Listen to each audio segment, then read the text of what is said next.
হিসাব বিজ্ঞান নিয়ে যারা সবসময় একটু ভয় পাও, যাদের আলাদা একটা ভীতি কাজ করে এই হিসাব বিজ্ঞান নিয়ে, তোমাদের সেই ভীতিটা দূর করার দায়িত্ব নিচ্ছে স্কুল অফ এক্সেলেন্স।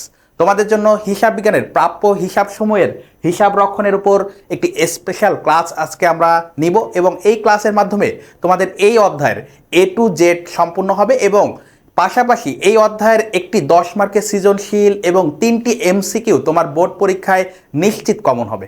তাহলে আমরা আজকে কত মার্কের প্রস্তুতি নিতে দেবো তোমাদের এইচএসসি বোর্ড পরীক্ষার জন্য? আমরা মূলত আজকে 13 মার্কের একটা নিশ্চিত কমন উপযোগী একটি ক্লাস নিব।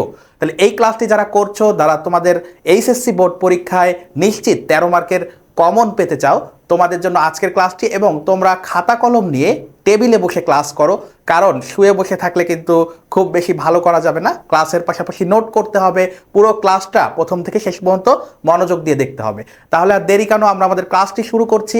তোমাদের সাথে আছি আমি মোহাম্মদ ইয়াসিন শেখ, পড়াশোনা করছি ঢাকা বিশ্ববিদ্যালয়ের ফিনান্স বিভাগে, এবং 2021 সালে যশোর বোর্ডে আমি 3য় স্থান অর্জন করেছিলাম, তোমরা হয়তো অনেকেই জানো। এবং তো আমার সেই পড়াশোনার অভিজ্ঞতাকে কাজে লাগিয়ে তোমাদের জন্য হিসাব বিজ্ঞানটাকে একেবারে সহজ করে তুলব। তো আমাদের ক্লাসের আজকে মূল আলোচনা হচ্ছে প্রাপ্য হিসাব নিয়ে, এবং এই প্রাপ্য হিসাবের ক্ষেত্রে আমরা 2 ধরনের অবলোপন পদ্ধতি দ্বারা কি করতে পারি, অবলোপন বা মূল্যায়ন করতে পারি। তাহলে প্রাপ্য হিসাব সময়ের মূল্যায়ন প্রক্রিয়া হচ্ছে মূলত 2 প্রকার। কত প্রকার? 2 প্রকার। প্রধানত 2টি পদ্ধতিতে করা হয়। হিসাব বিজ্ঞানে কুরিন বা অনাদায়ী পাওনা হিসাবভুক্ত করার কয়টি পদ্ধতি রয়েছে? 2টি পদ্ধতি রয়েছে। অনেক সময় এমসিকিউতে আসবে যে কয়টি পদ্ধতি পাওয়া যায়, এবং অনেক সময় এমসিকিউতে আমরা এটাও দেখেছি তোমাদের বিগত সালের বোর্ড পরীক্ষাগুলোতে যে কোন 2টি পদ্ধতি সেই 2টার নামও মেনশন করা থাকে, এবং সেই নাম 2টি তোমাকে খুঁজে বের করতে হয়। তার একটি হচ্ছে প্রত্যক্ষ অবলোপন পদ্ধতি, একটি নাম কি? প্রত্যক্ষ অবলোপন পদ্ধতি, যেটাকে আমরা আরেকটা নামে বলতে পারি সরাসরি পদ্ধতি। কোন পদ্ধতি? সরাসরি অবলোপন পদ্ধতি, প্রত্যক্ষ, সরাসরি বা হচ্ছে ডিরেক্ট মেথড। আরেকটি বিষয় রয়েছে সঞ্চিতি পদ্ধতি। আরেকটি বিষয়ের নাম কি? সঞ্চিতি পদ্ধতি। আরেকটি বিষয়ের নাম কি?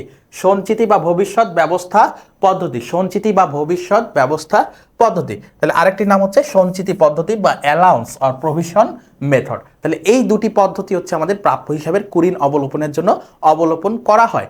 এখন দেখো, প্রাপ্য হিসাব সময়ের মূল্যায়ন প্রক্রিয়া যেহেতু আমরা 2টা পড়েছি, এই 2টা বিস্তারিত আমাদেরকে জানতে হবে, এবং এই বিস্তারিতের মাধ্যমে আমরা বের করে আনবো যে আমরা আসলে হিসাব বিজ্ঞানের নীতি অনুযায়ী কোনটা আসলে ব্যবহার করব এবং কোনটা আমাদের ব্যবহার করা উচিত নয়। তো প্রথমে দেখতে পাচ্ছ সঞ্চিতি বা বরাদ্দ পদ্ধতি, এবং এখানে বলা হচ্ছে কুরিন বা অনাদায়ী হিসাব, অনাদায়ী পাওনা হিসাব।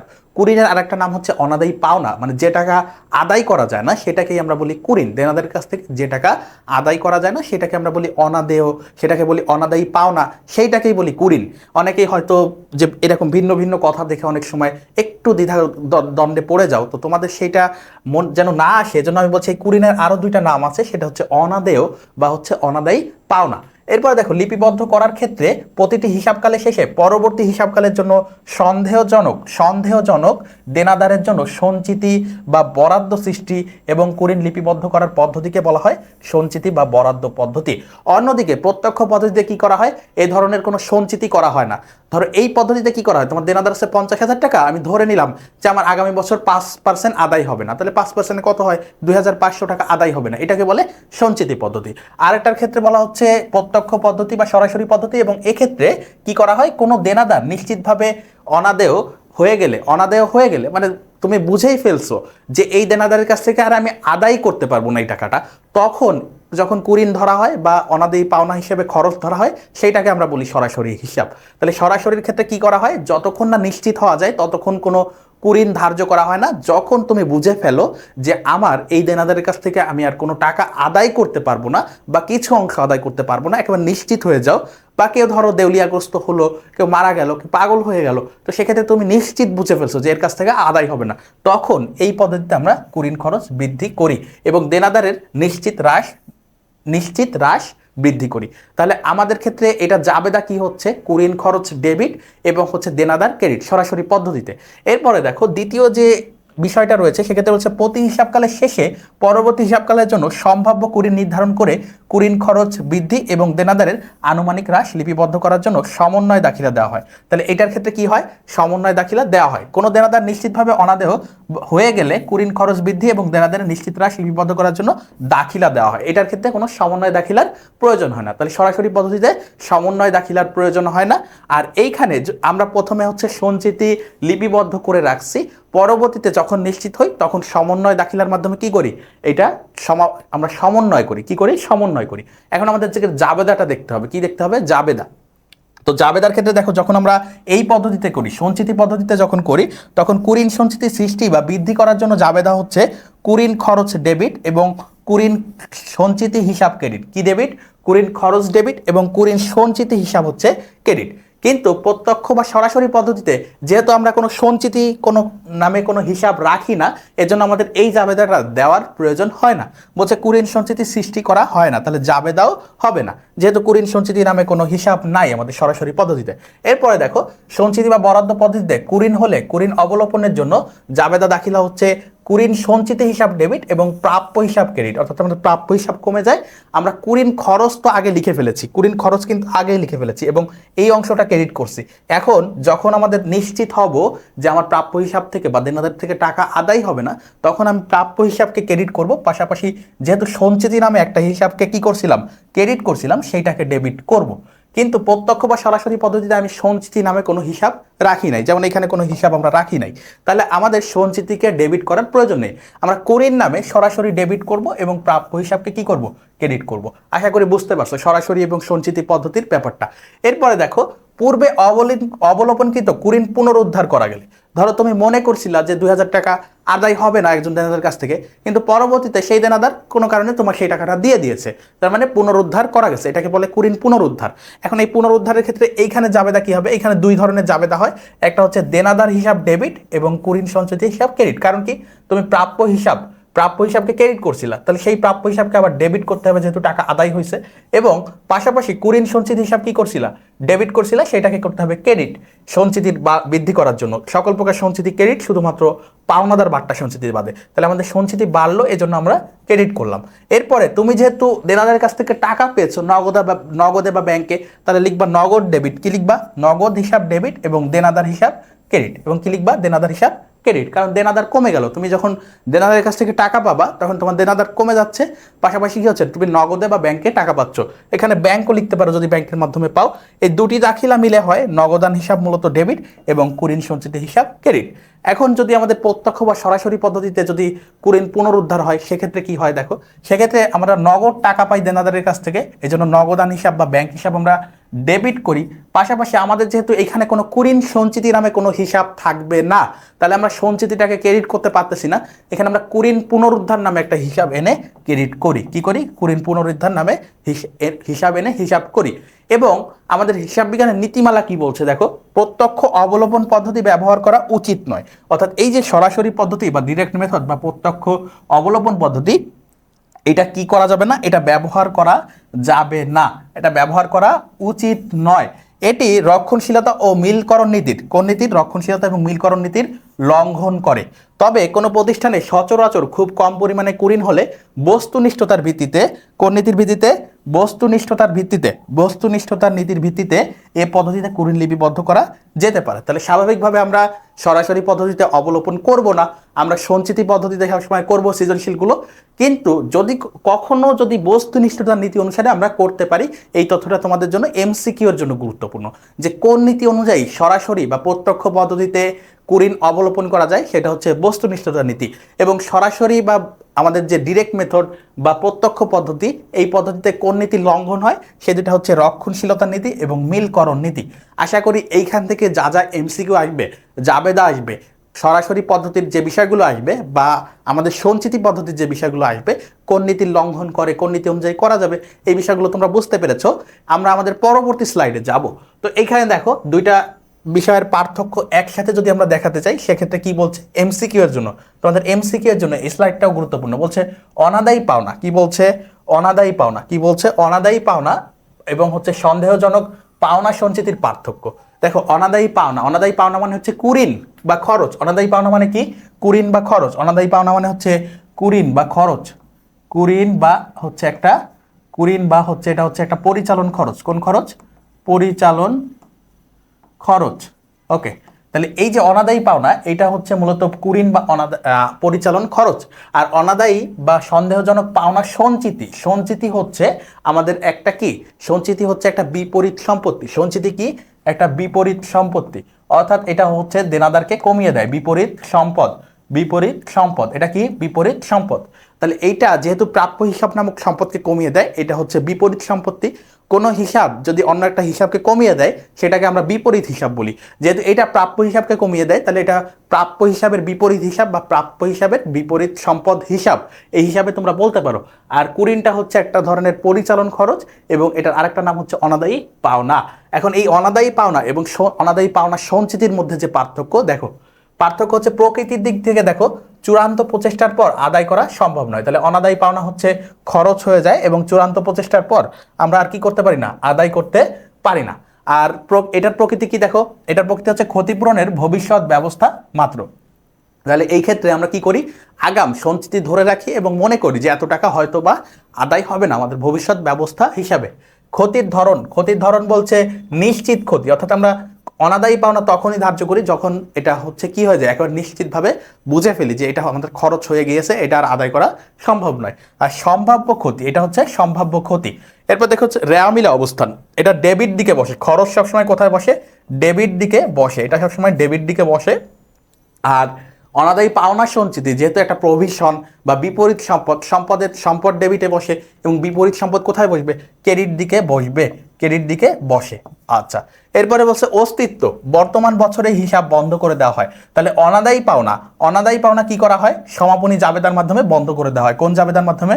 সমাপনী জাবেদার মাধ্যমে বন্ধ করে দেওয়া হয়।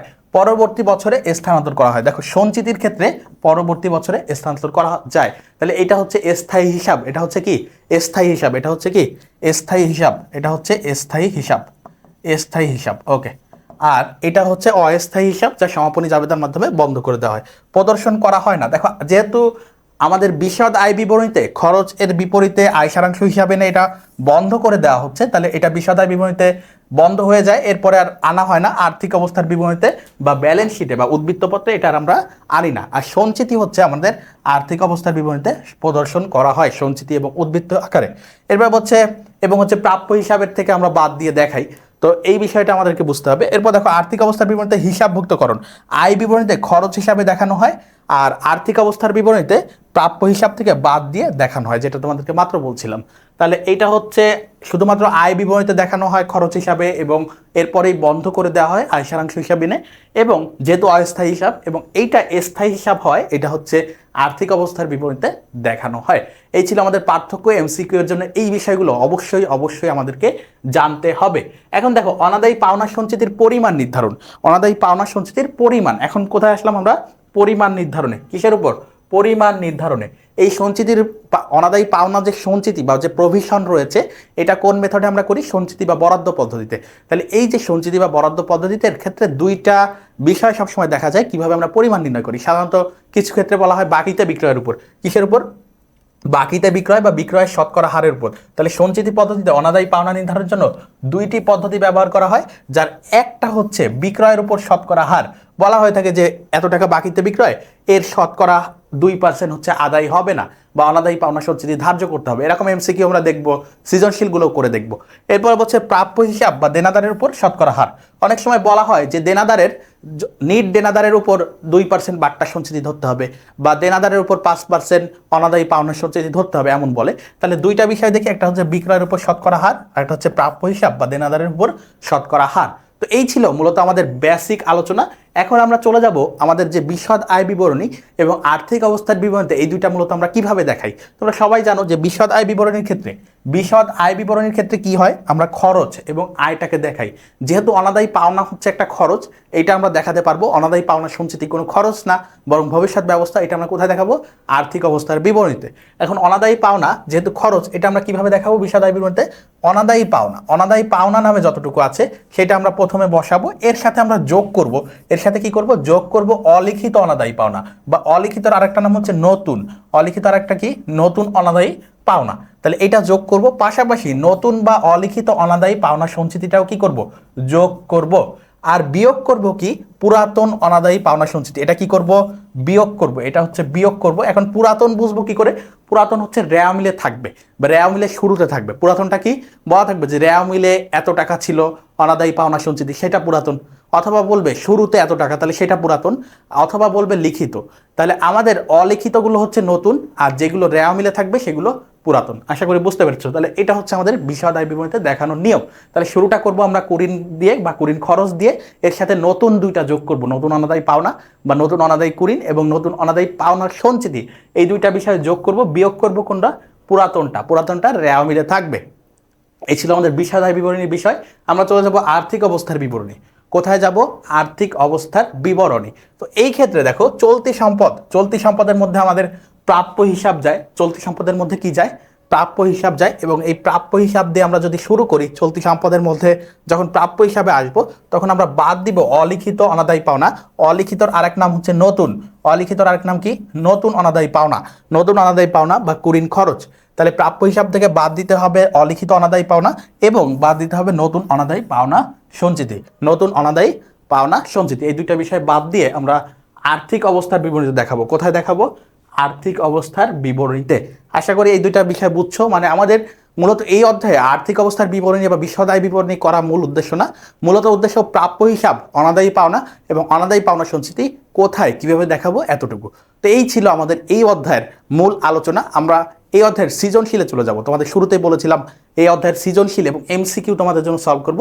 তো আমরা শুরুটা করছি মূলত এমসিকিউ দিয়ে। আমরা শুরুটা করব কি দিয়ে, এমসিকিউ দিয়ে। প্রথমে এমসিকিউ সলভ করব, এরপরে এই অধ্যায়ের দুইটা সৃজনশীল তোমাদের জন্য আমরা রেখেছি বাছাইকৃত, এবং এইখান থেকেও এমসিকিউ এর মতোই কমন আসবে ইনশাআল্লাহ। তো আমরা প্রথম যে এমসিকিউতে দেখতে পাচ্ছি, 1 নং এমসিকিউ বলছে সন্দেহজনক পাওনা সঞ্চিতির প্রকৃতি কি, সন্দেহজনক পাওনা সঞ্চিতির প্রকৃতি কি। আমরা কিন্তু প্রথম স্লাইডগুলোতে পড়েছি, বলছে মুনাফার বন্টন, সাধারণ সঞ্চিতি, বিপরীত সম্পত্তি, নিটক্ষতি। তো একটু আগেই বলছিলাম, দেখো এই স্লাইডটাতে আমি কিন্তু লিখে দিয়েছি তোমাদেরকে যে এটা হচ্ছে একটা বিপরীত সম্পদ। এটা কি, একটা বিপরীত সম্পদ। তাহলে সঞ্চিতি কি, অনাদায়ী পাওনা সঞ্চিতি, কুরিন সঞ্চিতি, এগুলো কি, এই একই নাম, দুইটা বিষয়ের কিন্তু একই নাম, এবং এই দুইটাই হচ্ছে কি আমাদের জন্য হচ্ছে বিপরীত সম্পদ। কোন ধরনের হিসাব, বিপরীত সম্পত্তি হিসাব। এর কারণ কি, এটা দেনাদারকে হ্রাস করে। তো দেনাদার একটা সম্পদ, তাকে হ্রাস করলে সেটা হবে বিপরীত সম্পদ। আশা করি বুঝতে পারছো। 2-এ যাই, প্রাপ্য হিসাবের যে অর্থ আদায় হওয়ার সম্ভাবনা নেই তাকে কি বলে। প্রাপ্য হিসাবের যতটুকু অর্থ নিশ্চিতভাবে আমরা বুঝে ফেলি যে এটার আদায় হবে না, সেটাকে আমরা কি বলছি, নিশ্চিতভাবে বুঝে ফেলি। একটু আগেই পড়ছি, নিশ্চিতভাবে যেটা বুঝে ফেলি যে আর আদায় সম্ভব নয়, আর আদায় সম্ভব নয়, সেটা হচ্ছে অনাদায়ী পাওনা বা কুরিন। সেটা কি, অনাদায়ী পাওনা বা কুরিন, সেটা হচ্ছে অনাদায়ী পাওনা বা কি, কুরিন। তাহলে আমাদের কুরিন নামে নাই, অনাদায়ী পাওনা নামে আছে। তাহলে অ্যান্সার হচ্ছে ক। তাহলে অ্যান্সার কি, ক। আশা করি বুঝতে পারছো। 3-এ যাই, একটি কারবারের নিট বিক্রয় 8 লক্ষ টাকা। নিট বিক্রয় কত, 8 লক্ষ টাকা। ইহা অনুমান করা হয় যে নিট বিক্রয়ের 1.5%। মাত্র বলছিলাম যে দুইটা হার দিয়ে আমরা হচ্ছে অনাদায়ী পাওনা লিখতে পারি। তার একটা হচ্ছে বিক্রয়ের উপর হার, আর একটা হচ্ছে দেনাদারের উপর হার। তো এখানে বিক্রয়ের উপর হার দিয়ে বলছে, তো বলছে বিক্রয়ের 1.5% অনাদায়ী পাওনা হতে পারে যদি সমন্বয় পূর্ববর্তী অনাদায়ী পাওনা সঞ্চিতির জের হচ্ছে 15,000 টাকা হলে সমন্বয় পরবর্তী জের কত। তাহলে আমাদের এই যে সমন্বয় পূর্ববর্তী যে জের, এটা হচ্ছে পুরাতন। এটা কি, পুরাতন। আমাদেরকে নতুন জেরটা বের করতে বলছে। তাহলে পুরাতন আছে কত, 15,000 টাকা। আগেই আছে কত, পূর্বেই আছে, পূর্ব থেকেই আছে, পূর্বেই আছে 15,000 টাকা। পূর্বেই আছে কত, 15,000 টাকা। আরও 1.5% আমাদেরকে যোগ করতে হবে। বিক্রয়ের উপর কত পার্সেন্ট, 1.5% বলছে। তাহলে আমাদের বিক্রয় হচ্ছে 8 লক্ষ টাকা, 8 লক্ষ গুণ 1.5%, তাহলে 1.5%। কত পার্সেন্ট, 1.5%। ওকে, তাহলে ক্যালকুলেটারে 8 লক্ষ টাকার 1.5% করো, দেখো অ্যান্সার কত আসে। ক্যালকুলেটারে যদি তোমরা একটু করতে পারো, ক্যালকুলেটার করো, এটার 5% আসবে সম্ভবত 12,000 টাকা। কত আসবে, 12,000 টাকা। তাহলে পূর্বেই ছিল কত, 15,000, পূর্বে ছিল 15,000, এর সাথে তোমাদেরকে 12,000 টাকা যোগ করতে হবে। তাহলে মোট কত হইল, নতুন কত হইল, দুইটা যোগফল হইল 27,000 টাকা। তাহলে অ্যান্সার হচ্ছে 27,000 টাকা। এটার অ্যান্সার কি 27,000 টাকা। 4 যাও, 1 মার্চ বা 1 মার্চ 2016 তারিখে 90 দিন মেয়াদি প্রদেয় নোটে স্বীকৃতি দেওয়া হলো। নোটটির মেয়াদ পূর্তির তারিখ কোনটি? তাহলে প্রদেয় নোট মানে আমার জন্য, আমি যদি ক্রেতা হই সেটা প্রদেয় নোট, আর যিনি বিক্রি করছে তার জন্য প্রাপ্য নোট, যিনি বিক্রেতা আছে তার জন্য কি প্রাপ্য নোট। তো প্রদেয় নোট বলুক বা প্রাপ্য নোট বলুক, এবং আমাদের মূল বিষয় হচ্ছে মেয়াদ পূর্তির তারিখ নির্ণয়। এখানে কোনটি মূল বিষয়? মেয়াদ পূর্তির তারিখ নির্ণয় করা। তো এই ক্ষেত্রে তোমাদেরকে আমি বলবো, সহজে যদি করতে চাও তাহলে তোমাদের যে নিয়মটা আমি শিখাচ্ছি, দেখো সহজে যদি করতে চাও বলছে 90 দিন, কতদিন? 90 দিন। তাহলে দেখো 1 মার্চ শুরু হয়েছে, তুমি 1 মার্চ থেকেই ধরো, 1 মার্চ থেকেই ধরো। মার্চ মাস কত দিনের? মার্চ মাস কত দিনের? মার্চ মাস হচ্ছে 31 দিনের। ওকে, যোগ 31 যোগ এপ্রিল মাস কত দিনের? এপ্রিল মাস কত দিনের? এপ্রিল মাস কত দিনের বলো তো একটু? এপ্রিল মাস হচ্ছে আমাদের 30 দিনের। এপ্রিল মাস 30 দিনের। তাহলে এই দুইটা যোগ করলে কত হয়? এই দুইটা যোগ করলে কত হয়? 61। আমাদের আরো কত লাগবে? 29 দিন লাগবে। আরো কত দিন লাগবে? 29 দিন। তাহলে মে মাসের আমাদের 29 দিন লাগবে। মে মাসের কত দিন লাগবে? 29 দিন লাগবে। তাহলে আমাদের এই যে মে মাসের 29 দিন যোগ করলাম, তাহলে মের 29 আসলো। পাশাপাশি একটা ফর্মুলা তোমাদেরকে শিখাই দিই, এর সাথে তোমরা 1 যোগ করে নিবা। যেহেতু প্রথম দিনটা তোমরা কাউন্ট করছো, যেহেতু 1 মার্চ তোমরা কাউন্ট করছো, 1 মার্চ থেকে কাউন্ট করে মার্চের পুরাটা হয়েছে 31 দিন, প্লাস এপ্রিলের 30 দিন, মের 29 দিন, এর সাথে তোমাদেরকে 1 যোগ করতে হবে। কত যোগ করতে হবে? এই তিনটা বিষয়ের সাথে 1 যোগ করতে হবে। কত যোগ করতে হবে? 1 যোগ করতে হবে। এক্সট্রা 1 যোগ করবা। এক্সট্রা কত যোগ করবা? 1। এক্সট্রা 1 যোগ করবা। এক্সট্রা 1 যোগ করবা, যোগ 1 যোগ 1। ওকে, তাহলে কত হচ্ছে? দেখো মের 29 পর্যন্ত চলে গেছো, 1 যোগ করলে কত হয়? মে 30। কত হয়? মে 30। তাহলে অ্যান্সার হবে মে 30। অ্যান্সার কি হবে? মে 30। অ্যান্সার হবে আমাদের মে 30। তাহলে এখানে দেখো মে 30 কোথায় আছে? খতে। মে 30 কোথায় আছে? খতে। আশা করি বুঝতে পারছো। তাহলে তোমরা শুরুর দিনটা যদি ধরো, এই 1 তারিখ যদি ধরো, তাহলে তোমাদেরকে শেষে যে 1 যোগ করতে হবে। আর শুরুর দিনটা যদি বাদ দাও তাহলে শেষে 1 যোগ করার প্রয়োজন নেই। এটা হচ্ছে সহজ কথা। এই মেয়াদ পূর্তির তারিখ নির্ণয়ের ক্ষেত্রে এইটা হচ্ছে সহজ কথা, যে শুরুর দিন যদি তুমি ধরো তাহলে তোমাকে শেষে 1 যোগ করতে হবে। শুরুর দিন বাদ দিয়ে গণনা করলে তোমাকে শেষে 1 যোগ করা লাগবে না। এবং প্রত্যেকটা মাস কত দিনে, এটা কিন্তু তোমাকে খেয়াল রাখতে হবে। তো এই ছিল আমাদের এই মেয়াদ পূর্তির তারিখের বিষয়। 5-এ যাবো আমরা। কুরিন সঞ্চিতির পরিমাণ 2,000 টাকা। কুরিন সঞ্চিতির পরিমাণ কত? 2,000 টাকা। রেওয়া মিলে কুরিন সঞ্চিতির পরিমাণ দেওয়া আছে 6,000 টাকা। তাহলে এটা হচ্ছে কুরিন সঞ্চিতির পরিমাণ 2,000 টাকা, রেওয়া মিলে দেওয়া আছে 6,000 টাকা। নতুন কুরিন সঞ্চিতির পরিমাণ কত? তাহলে দেখো রেওয়া মিলে দেওয়া আছে মানে কি, তোমাদের কি বলছিলাম, রেওয়া মিলে দেওয়া আছে মানে এটা পুরাতন, এটা পুরাতন কুরিন সঞ্চিতি। আর এই বছরে যেটা হয়েছে এটা হচ্ছে নতুন। এটা কি? নতুন। তাহলে বছর শেষে কত হবে, বা নতুন কুরিন সঞ্চিতির পরিমাণ কত হবে? এই দুইটার যোগফল। বছর শেষে কত হবে? এই দুইটার যোগফল। নতুন কুরিন সঞ্চিতির পরিমাণ কত হবে? এই সবগুলোর যোগফল, পুরাতন আর নতুনটার যোগফল। দুইটাই কিন্তু সঞ্চিতি। দেখো দুইটাই কিন্তু কি, এইখানেও সঞ্চিতি বলতেছে, এইখানেও কি বলতেছে? সঞ্চিতি বলতেছে। তাহলে এই দুইটার যোগফল। তাহলে 6 আর 2 কত? 8, বা 2 আর 6 হচ্ছে 8,000 টাকা। কত টাকা? 8,000 টাকা। তাহলে আমাদের অ্যান্সার হবে 8,000 টাকা। অ্যান্সার কত হবে? 8,000 টাকা। এটার ঘ হচ্ছে অ্যান্সার। এটার অ্যান্সার কি? ঘ। এরপরে 6 আসো, প্রাপ্য হিসাব 30,000 টাকা। প্রাপ্য হিসাব কত? 30,000 টাকা। মোট অনাদায়ী পাওনার পরিমাণ 6,000 টাকা। মোট অনাদায়ী পাওনার পরিমাণ কত? 6,000 টাকা। অবশিষ্ট প্রাপ্য হিসাবের উপর 10% বাট্টা সঞ্চিতি ধরা হলে বাট্টা সঞ্চিতির পরিমাণ কত? বলছে রেওয়া মিলে অনাদায়ী পাওনা 4,000 টাকা। তাহলে প্রাপ্য হিসাব হচ্ছে 30,000 টাকা, অনাদায়ী পাওনার পরিমাণ 6,000 টাকা। রেওয়া মিলে ছিল মানে হচ্ছে পুরাতন। রেওয়া মিলে ছিল মানে কি? পুরাতন। রেওয়া মিলে ছিল মানে হচ্ছে পুরাতন। ওকে, এটা হচ্ছে পুরাতন অনাদায়ী পাওনা। পুরাতন অনাদায়ী পাওনা। কিন্তু আমরা আমাদের যে নতুন যে বিষয়গুলো আছে সেইগুলো সব যোগ করে দেখলাম, এখন হয়েছে 6,000 টাকা। এখন কত হয়েছে? এখন হয়েছে 6,000 টাকা। এখন হয়েছে 6,000 টাকা। তাহলে এই বছরের কতটুকু হয়েছে নতুন? 2,000 টাকা। তাহলে নতুন হয়েছে 6,000, আগে ছিল 4,000, আগে ছিল 4,000। তাহলে মোট নতুনের পরিমাণ কত, বা এই বছরের কুরিনের পরিমাণ কত? নতুন কুরিন হচ্ছে 2,000 টাকা। নতুন কুরিন কত? 2,000 টাকা। নতুন কুরিন কত? 2,000 টাকা। নতুন কুরিন হচ্ছে 2,000 টাকা। তাহলে এইটা আমরা প্রাপ্য হিসাব থেকে বাদ দিব। এটা আমরা কি করব? প্রাপ্য হিসাব থেকে বাদ দিব। প্রাপ্য হিসাব কত? 30,000। প্রাপ্য হিসাব 30,000। ওইখান থেকে আমরা নতুন কুড়িন যেটা আছে এটা বিয়োগ করব।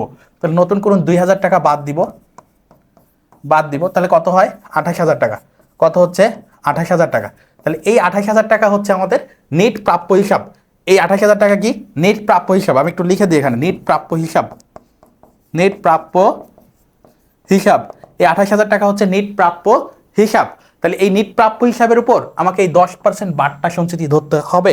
তাহলে নেট প্রাপ্য হিসাব, তাহলে বাট্টা সঞ্চিতি কিসের উপর ধরতে হয়, নেট প্রাপ্য হিসাবের উপর। তাহলে আমাদের বাট্টা সঞ্চিতি কত হবে, দেখো বাট্টা সঞ্চিতি কিসের উপর কাটতে হয়, বাট্টা সঞ্চিতি লিখে রাখো খাতায়, বাট্টা সঞ্চিতি সবসময় নেট প্রাপ্য হিসাবের উপর কাটতে হয়। নেট প্রাপ্য হিসাব কত হয়েছে 28,000, এইটার উপর 10% যে হার দেওয়া থাকবে সেটা কাটতে হবে। তাহলে 28,000 গুণ 10%, তাহলে কত হয় 2800, 2,800 বলছে কত, বাট্টা সঞ্চিতির পরিমাণ কত 2,800 অপশন গতে আছে। তাহলে অ্যান্সার হবে 2,800। আশা করি বুঝতে পারছো। একটু ধীরে ধীরে বোঝার চেষ্টা করো, তাহলে এই বিষয়গুলো একেবারে সহজে ধরতে পারবে। এবং তোমার এমসিকিউ, এই অধ্যায়ের এমসিকিউ না হইলে যে সমস্যাগুলো হবে, আমাদের এ প্লাস থেকে এ হয়ে যাওয়ার বা এ মাইনাস হয়ে যাওয়ার মূল কারণ হচ্ছে এমসিকিউ ঠিক মতো আমরা সলভ করতে পারি না। তো এই এমসিকিউ অবশ্যই গুরুত্বের সাথে প্রত্যেকটা অধ্যায়ের এমসিকিউ সলভ করতে হবে। তোমার কাছে যে অধ্যায়ের সিকিউ কঠিন লাগে সেটার 2-1টা চ্যাপ্টার তুমি বাদ দিতে পারো। যেহেতু ফুল সিলেবাসে পরীক্ষা হচ্ছে, তোমাকে প্রত্যেকটা চ্যাপ্টার গুরুত্ব দিতে হবে এবং এ প্লাস নিশ্চিত করার জন্য, ভালো ফলাফল করার জন্য, একটা ভালো গ্রেড তোলার জন্য কোনো অধ্যায়ের এমসিকিউ বাদ দেওয়া যাবে না। কোনো অধ্যায়ের কি করা যাবে না, এমসিকিউ বাদ দেওয়া যাবে না। আশা করি বুঝতে পারছো। তাহলে এমসিকিউ আমরা কোনো অধ্যায়ের বাদ দিব না। সিকিউ চাইলে আমি 2-1টা অধ্যায় স্কিপ করতে পারি, কারণ আমার সিকিউ এর ক্ষেত্রে অপশন আছে, 11টা থেকে 7টা আমার লিখতে হবে, 2টা ম্যান্ডেটরি সহ। কিন্তু এমসিকিউ তো তুমি 30টাই করতে হবে। তাহলে কোনো অধ্যায়ের এমসিকিউ যদি বাদ দাও সেক্ষেত্রে কিন্তু তুমি বিপদে পড়বা, তোমার রেজাল্ট ডাউন হবে, তোমার গ্রেড ডাউন হবে। আশা করি বুঝতে পারছো কথাগুলো। সাথে আসো, অনাদায়ী পাওনা সঞ্চিতি 5,000 টাকা। অনাদায়ী পাওনা সঞ্চিতি কত, 5,000 টাকা বৃদ্ধি করতে হবে। কি করতে হবে, বৃদ্ধি করতে হবে। রেওয়া মিলে অনাদায়ী পাওনা সঞ্চিতির উদ্বৃত্ত, তাহলে এটা হচ্ছে পুরাতন। এটা কি, এটা হচ্ছে পুরাতন। ওকে, এখন পুরাতনের সাথে যদি যতটুকু বৃদ্ধি করতে হবে ওইটা যোগ করি, তাহলে আমরা নতুন অনাদায়ী পাওনা সঞ্চিতি পাবো। পুরাতনের সাথে যদি কি করি, নতুনটা যোগ করি, তাহলে বলছে নতুন অনাদায়ী পাওনা সঞ্চিতি কত টাকা। তাহলে পুরাতন ছিল 8,000, এটার সাথে যতটুকু বৃদ্ধি করতে হবে সেটা যোগ করি। বৃদ্ধি মানে যোগ, বৃদ্ধি মানে কি যোগ, তাহলে যোগ করতে হবে কত 5,000টা যোগ করলে আমরা কি পাবো, নতুনটা পেয়ে যাব, নতুন অনাদায়ী পাওনা সঞ্চিতি পেয়ে যাব। নতুন অনাদায়ী পাওনা সঞ্চিতি কত, 13,000 টাকা। কত টাকা, 13,000 টাকা। তাহলে অ্যান্সার হচ্ছে 13,000 টাকা। অ্যান্সার কি 13,000 টাকা। ওকে, 8-এ আসো, নোটিং চার্জ কি, নোটিং চার্জ কি, নোটিং চার্জ কি। 8-এ কি বলতেছে, নোটিং চার্জ কি। নোটিং চার্জ প্রাপ্য নোট বা প্রাপ্য বিল। বিল মানে কি, দেখো তুমি কারোর কাছে বাকিতে বিক্রি করছো, সে হচ্ছে তোমার প্রাপ্য হিসাব বা দেনাদার। কিন্তু ওই দেনাদার যখন বিলে স্বীকৃতি দেয়, যখন কি করে বিলে স্বীকৃতি দেয়, তখন আমরা প্রাপ্য বিল ডেবিট করি। কি করি, প্রাপ্য নোট বা বিল ডেবিট করি। প্রাপ্য নোট বা বিল ডেবিট করি। পাশাপাশি যেহেতু দেনাদার বিলে স্বীকৃতি দিয়েছে, মানে একটা বিল দিয়ে গেছে তোমার কাছে, সেটা স্বীকৃতি, সেটা তুমি ব্যাংকে জমা দিলে তুমি ভাঙাইতে পারবা, বা একটা নির্ধারিত মেয়াদ থাকবে, তারপরে তোমাকে ওই টাকাটা দিবে। বিলের মূল কথাই হচ্ছে এইটা। তাহলে এই যে প্রাপ্য নোট বা বিল তুমি পাইলা, পাশাপাশি দেনাদারটাকে কি করলা, ক্রেডিট করলা। দেনাদারকে কি করলা, ক্রেডিট করলা। এখন যখন তুমি এই প্রাপ্য নোট বা বিল ব্যাংকে নিয়ে গেলা, ব্যাংক বললো যে দেনাদারের অ্যাকাউন্টে টাকা নাই, তাই তোমার প্রাপ্য বিল ভাঙায় তার অ্যাকাউন্ট থেকে টাকা কেটে তোমার অ্যাকাউন্টে দিতে পারছে না, বা তোমাকে ক্যাশ দিতে পারছে না। তাহলে তার অ্যাকাউন্টে টাকা না থাকলে তোমাকে দিবে না। তাহলে এটাকে বলে প্রত্যাখ্যান। এটাকে কি বলে, প্রত্যাখ্যান। তো এই প্রত্যাখ্যান হইলে তুমি যে ব্যাংকের কাছে গেলা, আসলা, ব্যাংকে আবেদন করলা, তো তোমার এটা একটা চার্জ আছে, তো এটাকে বলে প্রসেসিং চার্জ। তো এই প্রসেসিং চার্জটা তোমার কি হবে, ক্ষতি হয়ে যাবে। তাহলে এই নোটিং চার্জ কি, নোটিং চার্জ হচ্ছে তোমার প্রাপ্য নোট প্রত্যাখ্যানজনিত খরচ বা ক্ষতি। প্রাপ্য নোট প্রত্যাখ্যানজনিত বা প্রাপ্য বিল প্রত্যাখ্যানজনিত খরচ বা ক্ষতি। তাহলে এটা হচ্ছে আমাদের গ হচ্ছে অ্যান্সার। তাহলে নোটিং চার্জ কি, প্রাপ্য নোট প্রত্যাখ্যানজনিত খরচ বা ক্ষতি। এটা কি, খরচ বা ক্ষতি, প্রাপ্য নোট প্রত্যাখ্যানজনিত খরচ বা ক্ষতি। 9 আসে, সরাসরি অবলোপন পদ্ধতিতে প্রাপ্য হিসাব কোন মূল্যে প্রদর্শন করা হয়। তাহলে প্রাপ্য হিসাব আমরা যখন সরাসরি পদ্ধতি ব্যবহার করি, তখন প্রাপ্য হিসাব থেকে কি করি, প্রাপ্য হিসাব থেকে বা কুরিন খরচ লিখি, কুরিন খরচ ডেবিট করি, পাশাপাশি প্রাপ্য হিসাবকে ক্রেডিট করি, কি করি? প্রাপ্য হিসাব ক্রেডিট, কুরিন খরচ ডেবিট, প্রাপ্য হিসাব ক্রেডিট, এটা লিখি। তাহলে প্রাপ্য হিসাবটাকে আমরা কোন মূল্যে দেখাচ্ছি? মোট মূল্যে দেখাচ্ছি। কোন মূল্যে দেখাচ্ছি? মোট মূল্যে। তাহলে প্রাপ্য হিসাবকে কোন মূল্যে দেখাই? প্রাপ্য হিসাবকে কোন মূল্যে দেখাই? মোট মূল্যে। এখানে যেহেতু কোনো সঞ্চিতি নাই, এখানে কোনো সঞ্চিতি নাই, তাহলে আমরা কোন মূল্যে দেখাই? মোট মূল্যে। মোট মূল্যে। তাহলে অ্যান্সার হবে কি? মোট মূল্যে। অ্যান্সার কি হবে? মোট মূল্যে। 10-এ আসো, অনাদায়ী পাওনা ও অনাদায়ী পাওনা সঞ্চিতি হিসাবভুক্ত করার পদ্ধতিগুলো কি? অনাদায়ী পাওনা ও অনাদায়ী পাওনা সঞ্চিতি হিসাবভুক্ত করার পদ্ধতিগুলো কি? তাহলে আমরা দেখেছি অনাদায়ী পাওনা এবং অনাদায়ী পাওনা সঞ্চিতি হিসাবভুক্ত করার পদ্ধতি আছে দুইটা। কয়টা পদ্ধতি? দুইটা। একেবারে প্রথম স্লাইডে পড়ছিলাম। সেই দুইটা পদ্ধতির নাম কি এটা জানতে চাইছে। তো সেই দুইটা পদ্ধতির একটা নাম হচ্ছে প্রত্যক্ষ বা সরাসরি, এটা আরেক নাম কি? সরাসরি অবলোপন পদ্ধতি। আরেকটি হচ্ছে সঞ্চিতি বা বরাদ্দ পদ্ধতি। সঞ্চিতির আরেক নাম কি? বরাদ্দ পদ্ধতি। কোন পদ্ধতি? বরাদ্দ পদ্ধতি। ওকে, তাহলে বরাদ্দ এবং হচ্ছে সরাসরি বা প্রত্যক্ষ এবং সঞ্চিতি পদ্ধতি। তাহলে অ্যান্সার ক। কতে আমরা অ্যান্সার পেয়ে গেলাম। তাহলে এটার অ্যান্সার ক। ওকে, এরপরে 11তে আসো, প্রত্যাখ্যাত প্রাপ্য বিলের জন্য কোন জাবেদা দাখিলা দিতে হয়? একটু আগেই বলতেছিলাম যে আমরা যখন প্রাপ্য বিল পাই তখন কি লিখি? প্রাপ্য বিল ডেবিট এবং কি করি? দেনাদারকে হ্রাস করি। যেহেতু সে বিলে স্বীকৃতি দিচ্ছে, দেনাদার বা প্রাপ্য হিসাব ক্রেডিট করি। কি করি? ক্রেডিট করি। দেনাদারের আরেক নাম প্রাপ্য হিসাব, তোমরা সবাই জানো। তাহলে প্রাপ্য হিসাব ক্রেডিট করি। ওকে, এখন যখন এই বিলটা প্রত্যাখ্যান হইলো, মানে ব্যাংক থেকে ফেরত আসলো, তখন তুমি কি করবা? তখন তোমার ওই দেনাদার বা প্রাপ্য হিসাবকে বৃদ্ধি করতে হবে। তখন কি করতে হবে? আবার রিভার্স করতে হবে, অর্থাৎ এইটাকে করতে হবে ডেবিট। প্রাপ্য হিসাব ডেবিট, প্রাপ্য বা দেনাদার হচ্ছে ডেবিট। কি লিখবো? প্রাপ্য বা দেনাদার ডেবিট। পাশাপাশি তোমার যেহেতু প্রাপ্য বিলটা প্রত্যাখ্যান হয়ে গেছে, মানে ওটা বাতিল হয়ে গেছে, ওইটাকে তুমি রিভার্স করে ডেবিট থেকে ক্রেডিটে নিয়ে যাও। তাহলে কি লিখবা? প্রাপ্য বিল ক্রেডিট, প্রাপ্য বিল ক্রেডিট। ওকে, তাহলে আমাদের দেখো প্রাপ্য বা দেনাদার হিসাব ডেবিট হবে এবং প্রাপ্য বিল ক্রেডিট হবে। তো এই অপশনটাই তুমি অপশনগুলোর মধ্যে দেখো, গতে আমরা দেখতে পাচ্ছি দেনাদার হিসাব ডেবিট এবং প্রাপ্য বিল হিসাব ক্রেডিট। তাহলে গ হচ্ছে আমাদের কারেক্ট অ্যান্সার। তাহলে আমাদের গ হচ্ছে কারেক্ট অ্যান্সার। ওকে, আমরা পরবর্তী এমসিকিউতে যাব। বলছে যে এটি উদ্দীপক দিছে এবং 12 নং প্রশ্নের উত্তর দিতে বলছে মেসার্স আসলাম ট্রেডার্সের অনাদায়ী পাওনা সঞ্চিতি আরও বৃদ্ধি করতে হবে 2000 টাকা। তার মানে বৃদ্ধি, এটা বৃদ্ধি বা যোগ করতে হবে। বৃদ্ধি বা কি? যোগ করতে হবে। হিসাবভুক্ত অনাদায়ী পাওনা 5000 টাকা। বছর শুরুতে অনাদায়ী পাওনা সঞ্চিতি ছিল 4000 টাকা। নতুন অনাদায়ী পাওনা সঞ্চিতির পরিমাণ কত? তাহলে এইটা আমরা বলতেছি যে এটা হচ্ছে হিসাবভুক্ত হয়ে গেছে, তো এবং এটা হচ্ছে অনাদায়ী পাওনা বা খরচ। এটা কি? অনাদায়ী পাওনা বা খরচ। তাহলে এই বিষয়টা আমাদের সঞ্চিতির মধ্যে আসবে না, আমাদেরকে সঞ্চিতি বের করতে বলছে। তাহলে খরচ বা অনাদায়ী পাওনা এটা আমরা সঞ্চিতির মধ্যে আনবো না। বাকি যে দুইটা বিষয় আছে, একটা হচ্ছে 2000 টাকা বৃদ্ধি করতে হবে এবং হচ্ছে আমাদের অনাদায়ী পাওনা হচ্ছে 4000 টাকা। এই দুইটা যদি আমরা যোগ করি তাহলে কিন্তু সঞ্চিতি আমরা পেয়ে যাব, কারণ এইটাও সঞ্চিতি, এটাও সঞ্চিতি। এটা হচ্ছে খরচ আর এই দুইটা হচ্ছে সঞ্চিতি। তাহলে সঞ্চিতি দুইটা আমরা যোগ করব সঞ্চিতি নির্ণয়ের ক্ষেত্রে। খরচ যেটা আছে সেটা আমাদের কোনো কাজেই লাগবে না। এই ধরনের অতিরিক্ত তথ্য তোমাদেরকে কনফিউজ করার সময় অনেক সময় দিতে পারে, তো তোমরা এই বিষয়টা খেয়াল রাখতে হবে। তাহলে আমাদের অ্যান্সার হবে এই দুইটার যোগফল, এটা আসবে না। তাহলে অ্যান্সার হচ্ছে 4000 প্লাস 2000 এর যোগফল। 4000 প্লাস 2000 এর যোগফল কত হয়? 6000 টাকা। কত হয়? 6000 হচ্ছে আমাদের অ্যান্সার। আমাদের অ্যান্সার কত? 6000 টাকা। তাহলে গ হচ্ছে আমাদের অ্যান্সার। 13তে আসো, কুরিন হচ্ছে, কুরিন কি? কুরিনের আরেক নাম হচ্ছে অনাদায়ী পাওনা। কি নাম? অনাদায়ী পাওনা। তাহলে অনাদায়ী পাওনা কি? অনাদায়ী পাওনা বা কুরিন হচ্ছে খরচ। কি ধরনের খরচ? পরিচালন খরচ। কি ধরনের খরচ?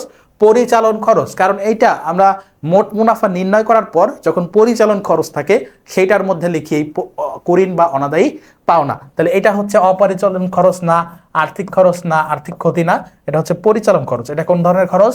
পরিচালন খরচ। এটা হচ্ছে পরিচালন খরচ। 14তে আসো, উদ্দীপকটি পড়ে 14 এবং 15 নং এমসিকিউ এর অ্যান্সার দিতে বলছে প্রারম্ভিক প্রাপ্য হিসাব 50,000 টাকা, সমাপনী প্রাপ্য হিসাব 80,000 টাকা। এখন হচ্ছে অলিখিত অনাদায়ী পাওনা, মানে 2000 টাকা হচ্ছে এখনো হিসাবভুক্ত হয়নি। অলিখিত মানে কি? হিসাবভুক্ত এখনো হয়নি, হিসাবভুক্ত হয়নি, তার মানে এটা হিসাবভুক্ত করতে হবে, হয়নি। প্রাপ্য হিসাবের উপর 5% হারে অনাদায়ী পাওনা ও সন্দেহজনক পাওনা সঞ্চিতি ধার্য করতে হবে। একটু আগে বলতেছিলাম একটা এমসিকিউ সলভ করার সময় যে অনাদায়ী পাওনা সঞ্চিতি সবসময় নিট প্রাপ্য হিসাবের উপর ধার্য করতে হয়। কিসের উপর ধার্য করতে হয়? নিট প্রাপ্য হিসাব। এখন নিট প্রাপ্য হিসাব আমাদেরকে বের করতে হবে। নিট প্রাপ্য হিসাব কি বের করতে হবে? নিট প্রাপ্য হিসাব। তাহলে নিট প্রাপ্য হিসাব দেখো এখানে প্রারম্ভিক আমাদের কোনো কাজে লাগতেছে না। প্রারম্ভিক দিয়ে আমি কি করব? আমি তো প্রাপ্য হিসাব সময় নিট বা সমাপনী যেটা আছে সেটা নিব। তাহলে সমাপনীটা কত দেখো? ৮০,০০০। ৮০,০০০ সমাপনীটা কত? ৮০,০০০। ৮০,০০০। এখন দেখো বলছে ২০০০ টাকা যেটা নতুন অনাদায়ী পাওনা কিন্তু হিসাবভুক্ত হয়নি বা লেখা হয়নি, এটা আমাদেরকে কি করতে হবে? প্রাপ্য হিসাব থেকে বাদ করতে হবে। তাহলে ২০০০ টাকা আমরা বাদ দিব। ওকে, তাহলে আমাদের নিট প্রাপ্য হিসাব আসতেছে ৭৮,০০০ টাকা। নিট প্রাপ্য হিসাব কত আসতেছে? ৭৮,০০০ টাকা। এইটার উপর, এই নিট প্রাপ্য হিসাবের উপর অনাদায়ী পাওনা সঞ্চিতি বা বাট্টা সঞ্চিতি, প্রাপ্য হিসাবের বাট্টা সঞ্চিতি এগুলো ধার্য করতে হয় নিট প্রাপ্য হিসাবের উপর। তাহলে নিট প্রাপ্য হিসাব হয়েছে তোমার ৭৮,০০০ টাকা। এর উপর কত পার্সেন্ট? ৫%। তাহলে ৫% করো, এটার উপর ৫/১০০ কত আসে অ্যান্সার? অ্যান্সার কত আসে? ৭৮০ গুণ ৫। তাহলে কত আসে? ৭৮০ গুণ ৫, ৭৮০০ হচ্ছে ৫%, তাহলে ৩৯০০। ৩৯০০ ক্যালকুলেটারে করতে পারো তোমরা এইচএসসির ক্ষেত্রে। ওকে, ৩৯০০ হচ্ছে আমাদের অ্যান্সার। তাহলে অ্যান্সার কত? ৩৯০০। অ্যান্সার কত? ৩৯০০। এরপরে 15তে আসো, বছর শেষে নিট প্রাপ্য হিসাব কত? বছর শেষে নিট প্রাপ্য হিসাব কত? বছর শেষে নিট প্রাপ্য হিসাব কত? তাহলে দেখো আবারও আমাদেরকে এই যে ৩৯০০ টাকা এটাও কিন্তু প্রাপ্য হিসাব থেকে বাদ দিতে হবে। তাহলে আমাদের পূর্বের নিট প্রাপ্য হিসাব ছিল ৭৮,০০০ টাকা। তাহলে আমরা একটু লিখি, এখন নিট প্রাপ্য, নতুন নিট প্রাপ্য হিসাব বা নিট প্রাপ্য হিসাব কত, এটা যদি আমরা লিখতে চাই তাহলে আমাদের ৭৮,০০০ এটা থেকে কত মাইনাস করতে হবে? নতুন যে সঞ্চিতি আসলো এটা বাদ দিতে হবে। তাহলে নতুন বা সন্দেহজনক সঞ্চিতি এটা হচ্ছে বাদ দিতে হবে। নতুন যে সঞ্চিতি আসলো এটা বাদ দিতে হবে। সেটা কত আসছে? ৩৯০০। আগের প্রশ্ন কত আসছে? ৩৯০০। তাহলে ৭৮০০ থেকে ৩৯০০ বাদ দাও, ৭৪,১০০। ৭৪,০০০ কি? ১০০। তাহলে অ্যান্সার হচ্ছে ৭৪,১০০। অ্যান্সার কি? ৭৪,১০০। অপশন কতেই দেখতে পাচ্ছি। তাহলে অ্যান্সার হচ্ছে ৭৪,১০০। এরপরে 16তে আসো, অনাদায়ী পাওনা সঞ্চিতি হলো ড্যাশ। অনাদায়ী পাওনা সঞ্চিতি কি? বলছে সম্ভাব্য ক্ষতি। হ্যাঁ, সঞ্চিতি হচ্ছে সম্ভাব্য ক্ষতি, অর্থাৎ এটা আমরা নিশ্চিত না। তোমাদেরকে কিন্তু স্লাইডগুলোতে আমি লিখে দিয়েছিলাম যেটা নিশ্চিত ক্ষতি না। তাহলে এটা সম্ভাব্য ক্ষতি, এটা ভবিষ্যৎ ব্যবস্থা, এটা অবশ্যই একটা ভবিষ্যৎ ব্যবস্থা, ভবিষ্যৎ প্রতিরক্ষা হিসেবে আমরা নিই যখন পার্থক্য পড়েছি। এবং প্রতি সম্পত্তি, প্রতি মানে হচ্ছে বিপরীত, প্রতি মানে কি? বিপরীত। তাহলে বিপরীত কথাটা তো আমি স্লাইডেই লিখে দিয়েছিলাম অনাদায়ী পাওনা সঞ্চিতির উপরে, যে বিপরীত সম্পত্তি যেহেতু এটা প্রাপ্য হিসাবকে হ্রাস করে তাহলে এটা হচ্ছে বিপরীত সম্পদ। তাহলে আমাদের অ্যান্সার হবে 3টাই, ১, ২ ও ৩, ১, ২ ও ৩। ওকে, প্রতি মানে হচ্ছে বিপরীত। 17তে আসো, অনাদায়ী পাওনা কেন সৃষ্টি করা হয়? অনাদায়ী পাওনা কেন সৃষ্টি করা হয়? দেখো, দুর্বল মানসিকতার কারণে, এই ধরনের কারণ আমরা দেখতে পাই নাই আমাদের ক্লাসে। আর্থিক অনটন ও দেউলিয়াপনার কারণে।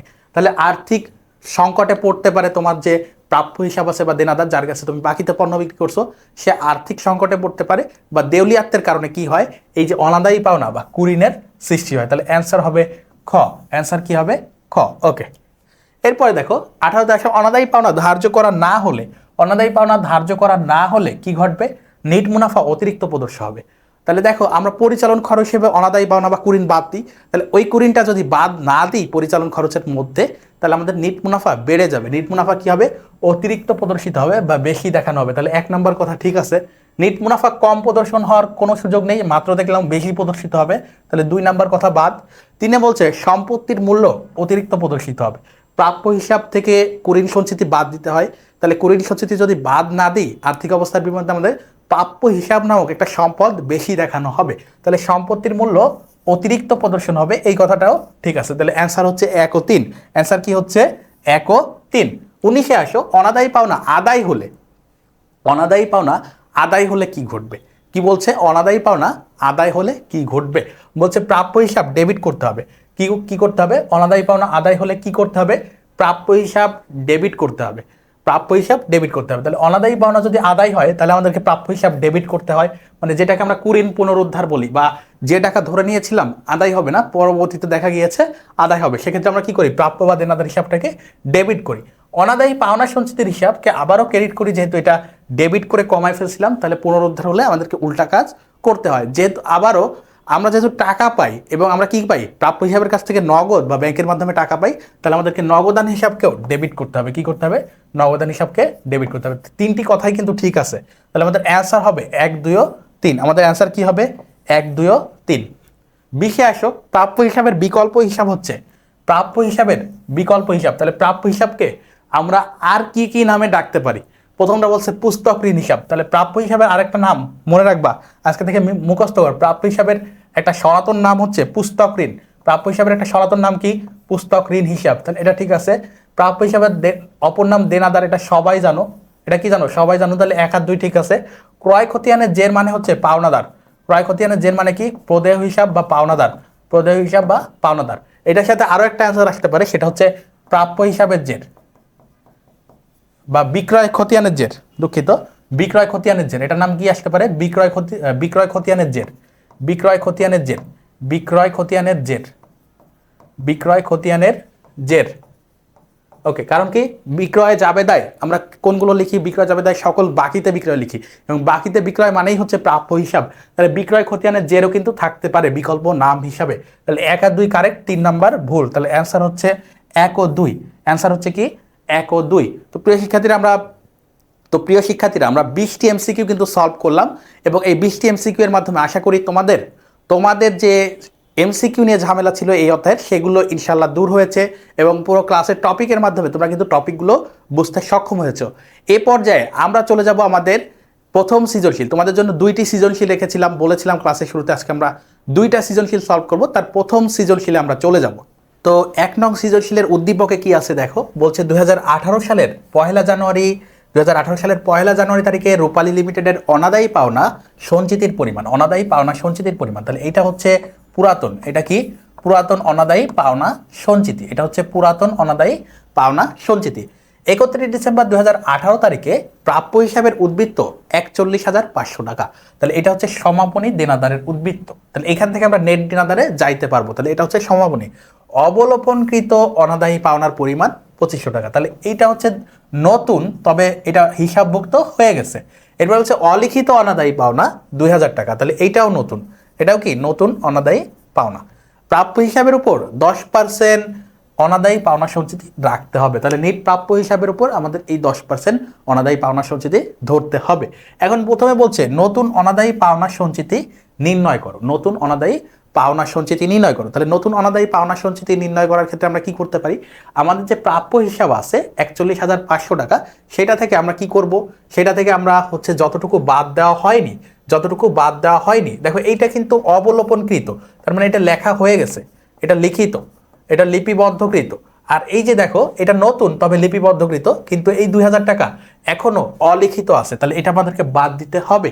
তাহলে যতটুকু বাদ দিতে হবে সেটা আমরা বাদ দিব, যেটা লিখে ফেলছি সেটা বাদ দিব না। তাহলে 41,500 থেকে আমরা 2000 বাদ দিব। তাহলে নতুন অনাদায়ী পাওনা সঞ্চিতির পরিমাণ নির্ণয় লিখবো। এক্ষেত্রে আমাদেরকে প্রথমে নিট প্রাপ্য হিসাব বের করে নিতে হবে। তাহলে নিট প্রাপ্য হিসাবটা আমরা কি করতে পারি? আমাদেরকে লিখতে হবে প্রাপ্য হিসাব। প্রাপ্য হিসাব কত? প্রাপ্য হিসাব কত আছে দেখো। প্রাপ্য হিসাব আছে 1,41,500 টাকা। 41,500 টাকা। তাহলে আমরা 41,500 লিখি। 41,500, সেইটা থেকে আমাদেরকে অলিখিত অনাদায়ী পাওনা বাদ দিতে হবে। অলিখিত অনাদায়ী পাওনা অলিখিত অনাদায়ী পাওনা বাদ দিতে হবে। কত টাকা? 2000 টাকা। 2000 টাকা আমাদেরকে বাদ দিতে হবে। 2000 টাকা আমাদেরকে বাদ দিতে হবে। তাহলে কত আসে? 39,500 টাকা। কত আসে? 39,500। এটা হচ্ছে নিট প্রাপ্য হিসাব। এটা কি? নিট প্রাপ্য হিসাব। নিট প্রাপ্য হিসাব। প্রাপ্য হিসাব এটা এখানে ক্লোজ করে দিলাম। এটা আমাদের অতিরিক্ত কাজ, এবং এই নিট প্রাপ্য হিসাবের উপরেই আমাদেরকে কত পার্সেন্ট ধরতে হবে? দেখো 10% অনাদায়ী পাওনা সঞ্চিতি ধরতে হবে। তাহলে 10% আমরা অনাদায়ী পাওনা সঞ্চিতি ধার্য করি। তাহলে নিট প্রাপ্য হিসাবের উপরে সবসময় অনাদায়ী পাওনা সঞ্চিতি ধার্য করতে হয়, এজন্য আমরা এতটুকু করে নিলাম। তাহলে আমরা লিখব 39,500 গুণ কত পার্সেন্ট? 10%। 10%। তাহলে কত আসতেছে? দেখো 3,950 টাকা। 3,950 টাকা হচ্ছে আমাদের নতুন অনাদায়ী পাওনা সঞ্চিতি। 3,950 টাকা হচ্ছে আমাদের নতুন অনাদায়ী পাওনা সঞ্চিতি। এরপরে আমরা খতে যাব। খয়ের ক্ষেত্রে দেখো আমাদেরকে 2টা হিসাব করতে বলেছে।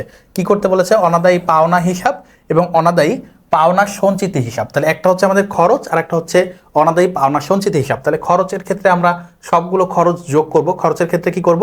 সবগুলো খরচ যোগ করব। তাহলে অনাদায়ী পাওনা খরচের ক্ষেত্রে অনাদায়ী পাওনা হিসাব, বা এটা হচ্ছে যেহেতু খরচের ক্ষেত্রে আমরা সবগুলো খরচকে যোগ করব। সবগুলো খরচকে কি করব? যোগ করব। তাহলে দেখো আমরা যদি একটু গণনা করে নিই তাহলে আমাদের কিন্তু সুবিধা হবে। তাহলে আমরা একটু গণনা কার্য করি ক্ষয়ের জন্য একটু গণনা কার্য করব। সেটা হচ্ছে দেখো বলছে সঞ্চিতির পরিমাণ, আমরা তো সঞ্চিতি নিয়ে কাজ করছি না, তাহলে এটা লাগবে না। বলছে প্রাপ্য হিসাবের উদ্বৃত্ত দেওয়া আছে অবলোপনকৃত অনাদায়ী পাওনা, তাহলে আমাদের 2500 টাকা হচ্ছে অবলোপনকৃত অনাদায়ী পাওনা। এর সাথে অলিখিতটা আমরা যোগ করব, এর সাথে কি করব, অলিখিতটা আমরা যোগ করব। কি করব, অলিখিতটা আমরা যোগ করব। তাহলে আমরা লিখতে পারি, আমরা কি লিখতে পারি, অনাদায়ী পাওনা কত আছে, অনাদায়ী পাওনা, লিখিত অনাদায়ী পাওনা লিখো তোমরা, লিখিত অনাদায়ী পাওনা কত আছে 2000 টাকা। দেখো লিখিত অনাদায়ী পাওনা আছে কিন্তু কত টাকা, অবলোপনকৃত হচ্ছে 2500 টাকা। আচ্ছা 2500 এর সাথে হচ্ছে আমরা কি লিখবো, অলিখিত অনাদায়ী পাওনা, অলিখিত অনাদায়ী, এখানে পাওনা লেখা হয় নাই, পাওনা, অনাদায়ী পাওনা সেটা কত টাকা, 2000 টাকা। সেটা কত, 2000 টাকা। তাহলে অলিখিত আছে আমাদের 2000, তাহলে এই দুইটা আমরা যোগ করলাম, এই দুইটা কি করব, যোগ করব। তাহলে কত আসে, 4500 টাকা। এর সাথে আমাদের কি যোগ হবে, খরচ হিসাবে আরো কি করতে হবে, অনাদায়ী পাওনা সঞ্চিতি রাখতে হবে 10%, যেটা আমরা ক হতে বের করেছি। ক হতে কত বের করেছি, ক হতে দেখো কত বের করেছি, কত বের করেছি 3950 টাকা। এটাও আমাদেরকে যোগ করতে হবে। যোগ, এখানে লিখতে পারো যোগ, কি লিখতে পারো যে নতুন অনাদায়ী পাওনা সঞ্চিতি, নতুন অনাদায়ী পাওনা সঞ্চিতি, ওকে, নতুন অনাদায়ী পাওনা সঞ্চিতি। তাহলে এটা হচ্ছে ক হতে, এটা হচ্ছে ক হতে প্রাপ্ত। তাহলে এটা আমরা যোগ করব 3950 টাকা। তাহলে এই দুইটা একটু যোগ করো, 4500 যোগ 3950, 4500 যোগ 3950, তাহলে 8450। কত আসতেছে, 8450। আমরা তোমাদেরকে একটা ছক দেখিয়েছিলাম যে আমাদের বিষয় আয় বিবরণীতে অনাদায়ী পাওনা খরচ হিসাবে কিভাবে যায়। তো সেই নিয়মে আমরা করতেছি। প্রথমে অনাদায়ী পাওনা যতটুকু লিখিত ছিল সেটা লিখছি, এর সাথে অলিখিতটা যোগ করছি বা নতুনটা যোগ করছি, পাশাপাশি নতুন যে কুঋণ সঞ্চিতি বা অনাদায়ী পাওনা সেটাও যোগ করছি। এবং তোমরা যদি সেই ছকটাতে একটু যাও, সেখানে কিন্তু তোমরা দেখতে পারবা যে পুরাতনটা বাদ দেওয়া ছিল। আমিও যদি তোমাদের জন্য একটু যাই, সেখানে যদি একটু যাই, দেখো কিভাবে আমরা বাদ দিয়েছিলাম। এই যে দেখো, অনাদায়ী পাওনাটা লিখছি, এর সাথে অলিখিতটা যোগ করছি, নতুন অনাদায়ী পাওনা সঞ্চিতি যেটা যোগ করছি, এবং পুরাতনটা কিন্তু আমরা বাদ দিছিলাম। তাহলে এইখানে আমরা পুরাতনটা বাদ দিব। এই ক্ষেত্রে আমরা কি করব, পুরাতনটা বাদ দিব। তো পুরাতনটা কত আছে দেখো, পুরাতনটা হচ্ছে আমি যেখানে কিন্তু লিখে দিয়েছি, পুরাতনটা হচ্ছে 1500 টাকা। তাহলে এই 1500 টাকা আমরা বাদ দিব। এই 1500 টাকা আমরা কি করব, বাদ দিব খরচের ক্ষেত্রে বা কুঋণের ক্ষেত্রে। তাহলে বাদ লিখব পুরাতন অনাদায়ী পাওনা সঞ্চিতি কত টাকা, পুরাতনটা হচ্ছে 1500 টাকা, 1500 টাকা। তাহলে আমাদের অ্যান্সার আসতেছে কত, 6950 টাকা। তাহলে 6950 টাকা হচ্ছে আমাদের কুঋণ বাবদ খরচ বা নতুন আমাদের অনাদায়ী পাওনা বাবদ খরচ। কি লিখতে পারো এখানে, অনাদায়ী পাওনা খরচ, আমি তোমাদের জন্য লিখে দিই এখানে, অনাদায়ী পাওনা খরচ, ওকে, অনাদায়ী পাওনা খরচ হচ্ছে 6950 টাকা। তাহলে আমরা এটা গণনাকার যে করে ফেললাম, অনাদায়ী পাওনা হচ্ছে 6950 টাকা আমাদের খরচ হিসাবে দেখাতে হবে। এখন এইটার তোমাকে হিসাব বা খতিয়ান করতে বলেছে, এটার হিসাব বা কি করতে বলেছে, খতিয়ান। তাহলে আমরা খতিয়ানে কি করব, অনাদায়ী পাওনার পুরাটা খরচ হিসাবে প্রথমে দেখাবো, এবং তোমাদেরকে বলেছিলাম এটা হচ্ছে একটা অস্থায়ী হিসাব। তাহলে অস্থায়ী হিসাব আমাদেরকে সমাপনী দাখিলার মাধ্যমে বন্ধ করতে হয়। তাহলে আমরা প্রথমে খরচ হিসাবে দেখাই। খরচ হিসাবে দেখাতে গেলে আমাদের এটা জাবেদা কি হইতো, অনাদায়ী পাওনা ডেবিট, অনাদায়ী পাওনা সঞ্চিতি ক্রেডিট। কি লিখতাম, অনাদায়ী পাওনা ডেবিট, অনাদায়ী পাওনা সঞ্চিতি ক্রেডিট। যেহেতু আমরা খতিয়ান করতেছি, তাহলে আমাদের বিপরীত হিসাবটা বিবরণে দিতে হবে। তাহলে আমরা কি লিখবো, অনাদায়ী পাওনা সঞ্চিতি হিসাব। কি লিখবো, অনাদায়ী পাওনা সঞ্চিতি হিসাব। কি লিখবো, অনাদায়ী পাওনা সঞ্চিতি হিসাব, অনাদায়ী পাওনা সঞ্চিতি হিসাব। কারণ কি আমরা করতেছি হচ্ছে অনাদায়ী পাওনা, এর বিপরীত হিসাবটা হচ্ছে অনাদায়ী পাওনা সঞ্চিতি হিসাব। কত বের করছি, 6950 টাকা। এবং যেহেতু এই পাওনাটা হচ্ছে খরচ, এটা যেহেতু খরচ, এটা হবে ডেবিট। এটা কি হবে, ডেবিট। তাহলে আমরা ডেবিট দিকে লিখি 6950 টাকা, 6950 টাকা। আমাদের জেরো হবে 6950 টাকা। এখন এটা যেহেতু অস্থায়ী হিসাব, এটা আমাদেরকে বন্ধ করে দিতে হবে। কার বিপরীতে বন্ধ করতে হবে, বিশদ আয় বিবরণীর আয় সারাংশ হিসাবের বিপরীতে। তাহলে খরচটা হয়ে যাবে ক্রেডিট, অর্থাৎ অনাদায়ী পাওনা হয়ে যাবে ক্রেডিট, পাশাপাশি আয় সারাংশ হবে ডেবিট। যেহেতু খরচটা ক্রেডিট করতেছি এবং এটা অনাদায়ী পাওনা হিসাব, তাহলে আমাদেরকে কি করতে হবে, ডেবিট নামের যে টাইটেলটা আছে বা বিপরীত যে টাইটেলটা আছে সেইটা দিতে হবে। একই তারিখে আমাদের কি করতে হবে, লিখতে হবে আয় সারাংশ হিসাব ডেবিট, আয় সারাংশ হিসাব, আয় সারাংশ হিসাব নামক টাইটেলটা দিতে হবে, আয় সারাংশ হিসাব। এবং এই আয় সারাংশ হিসাব কি, আয় সারাংশ হিসাব ডেবিট এবং আমাদের অনাদায়ী পাওনা, আমরা করতেছি অনাদায়ী পাওনা, সেটা তো ক্রেডিট, তাহলে আমরা ক্রেডিট দিকে লিখবো ৬,৯৫০ টাকা, ৬,৯৫০ টাকা। তাহলে আমাদের জের কি হচ্ছে, ডেবিট থেকে শূন্য জেরে রূপান্তর হলো। এটা হচ্ছে আমাদের অনাদায়ী পাওনার বিষয়। এখন আমাদেরকে অনাদায়ী পাওনা সঞ্চিতিতে যাইতে হবে। কি করতে হবে, সঞ্চিতিতে যাইতে হবে। তাই সঞ্চিতির ক্ষেত্রে কি ঘটতেছে দেখো, সঞ্চিতির ক্ষেত্রে যেটা ঘটতেছে, সঞ্চিতির ক্ষেত্রে আমাদের শুরুতে একটা অনাদায়ী পাওনা সঞ্চিতি ছিল। অনাদায়ী পাওনা কি ছিল, সঞ্চিতি ছিল। তাহলে আমরা এটা ব্যালেন্স বিডি লিখতে পারি। এই যে অনাদায়ী পাওনা সঞ্চিতির দেখো ১ তারিখের জের, তাহলে কি লিখতে পারি, ব্যালেন্স বিডি ১৫০০ টাকা, ১৫০০ টাকা। তাহলে আমরা কি লিখতে পারি, ব্যালেন্স বিডি, কি লিখতে পারি, ব্যালেন্স বিডি, ব্যালেন্স বিডি। এবং যেহেতু এটা সঞ্চিতি, সঞ্চিতির হচ্ছে বিপরীত সম্পদ, এই জন্য এটা সম্পদের বিপরীত হচ্ছে ক্রেডিট আর সম্পদ হচ্ছে ডেবিট। তাহলে আমরা এটা জেডটা লিখবো ক্রেডিটে। কত টাকা, ১৫০০ টাকা, ১৫০০ টাকা। তো আমাদের ব্যালেন্স পিডি ১৫০০ টাকা হয়ে গেল।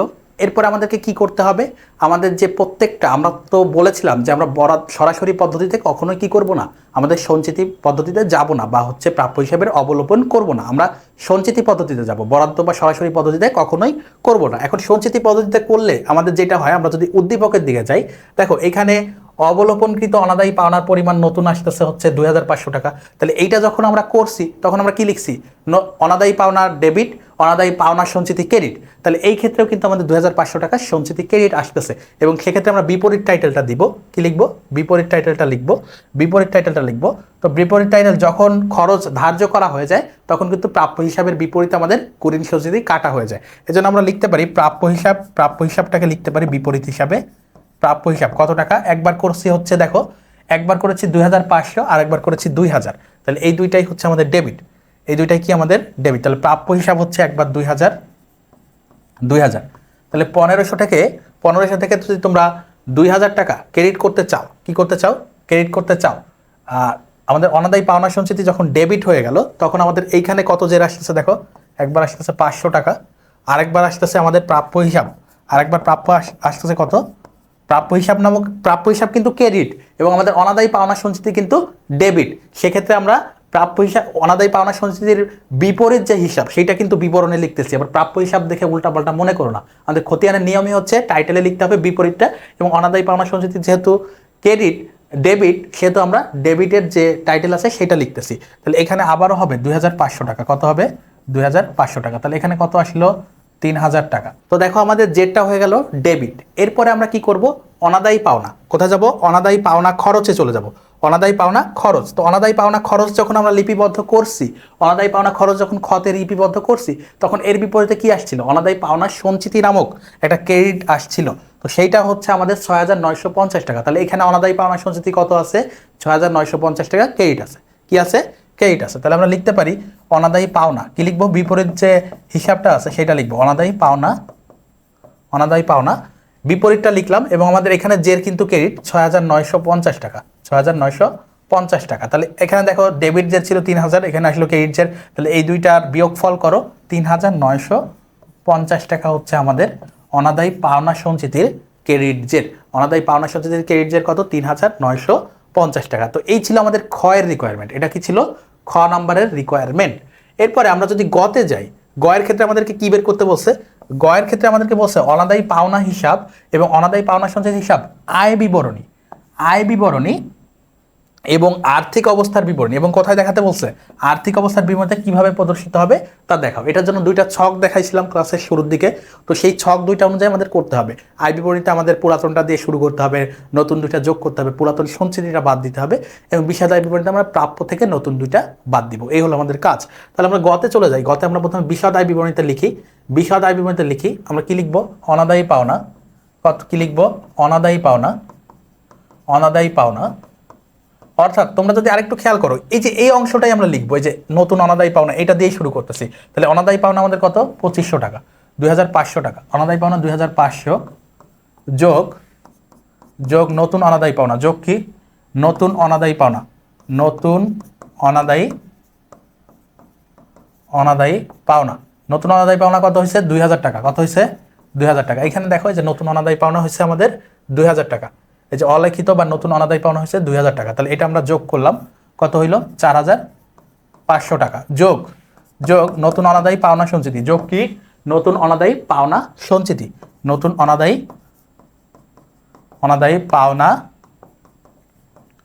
পাওনা সঞ্চিতি। ওকে, নতুন অনাদায়ী পাওনা সঞ্চিতি কত টাকা? নতুন অনাদায়ী পাওনা সঞ্চিতি আমাদের দেখো কত বের করছি। সঞ্চিতি বের করছিলাম হচ্ছে ক হতে নতুন অনাদায়ী পাওনা সঞ্চিতি ক হতে বের করছি 3950 টাকা। কত টাকা? 3950 টাকা। 3950 টাকা। তাহলে এই আইটেমগুলো একটু যোগ করো। 4500 যোগ 3950, 4500 যোগ 3950 হচ্ছে 8450। বাদ দিব আমরা পুরাতনটা বাদ দিব। পুরাতন অনাদায়ী পাওনা সঞ্চিতি। পুরাতন অনাদায়ী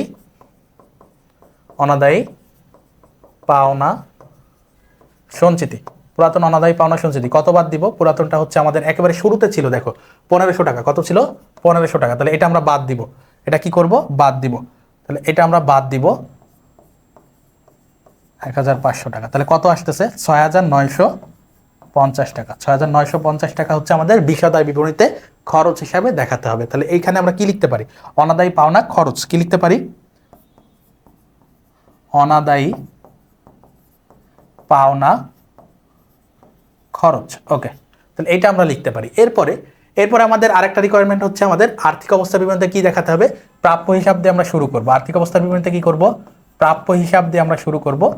প্রাপ্য হিসাব আমাদের সমাপনীটা নিতে হবে। দেখো সমাপনী প্রাপ্য হিসাব আমাদের ছিল 41,500 টাকা। কত টাকা?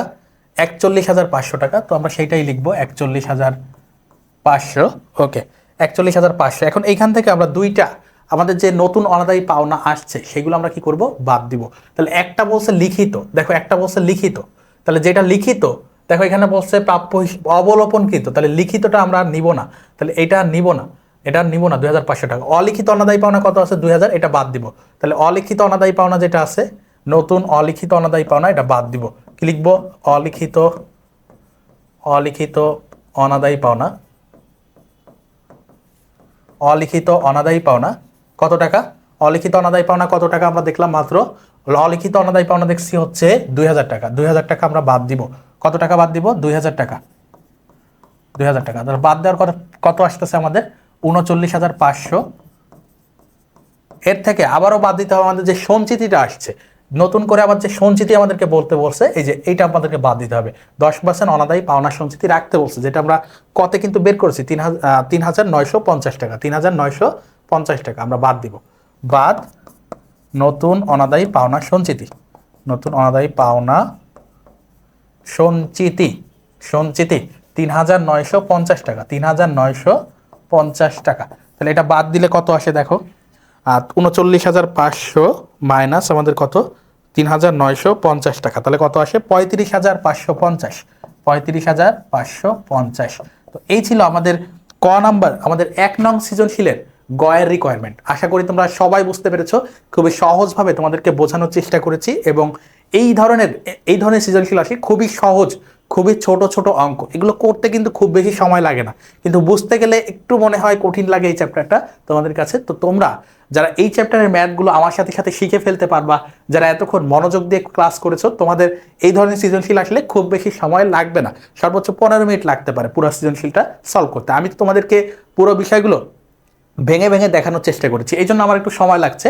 কিন্তু আমি যদি তোমাদেরকে না বোঝাতাম বা নিজে করতাম বুঝে, সেক্ষেত্রে কিন্তু অনেক কম সময়ে করতে পারতাম। আমরা 2 নং সৃজনশীলে চলে যাব। আমাদের 2 নং সৃজনশীলে কি আছে?